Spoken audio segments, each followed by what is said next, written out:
Je vais parler du possessif en français et en anglais. En français, il faut distinguer le possessif concernant les personnes et les possessifs concernant les objets. L'objet pouvant être aussi bien une main, par exemple. Le possessif concernant les personnes est sexué. Mon oncle, ma tante, ma fille, mon fils.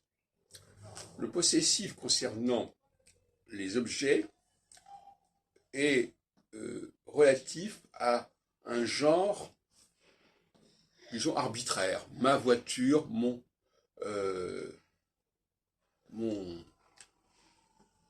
n'importe quoi, ma voiture, ma loupe, mon couteau, mes ciseaux, etc. Et ce qui est intéressant, c'est qu'en anglais, ils n'ont pas compris cette distinction. Ils utilisent de façon systématique le pronom possessif, que ce soit my, your, que ce soit une personne ou que ce soit un objet. C'est encore une autre faiblesse de l'anglais. Alors, est-ce qu'il a emprunté ça au français? C'est possible. Mais, alors, l'anglais distingue effectivement la troisième personne. Alors, ils disent his, her.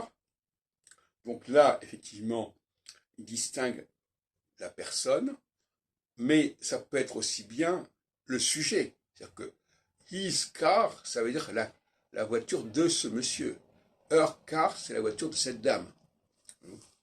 Ce qu'on ne fait pas en français. En français, quand on parle d'une voiture, si c'est un féminin, c'est la voiture, on va dire sa voiture.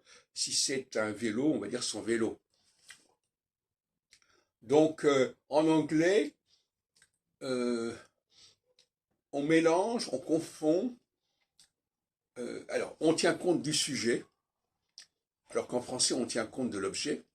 Objet dans un autre sens, c'est-à-dire que si c'est une personne, je vais tenir compte de son genre. Si c'est un objet, je vais tenir compte du genre qui lui est attribué comme ça. En anglais, c'est différent. En anglais, c'est le sujet qui parle. C'est mon ami, c'est ma voiture. Alors, effectivement, dans la plupart des cas, ça ne change rien. Mais dans le cas de la troisième personne, il y a une différence. On va dire his car, her car.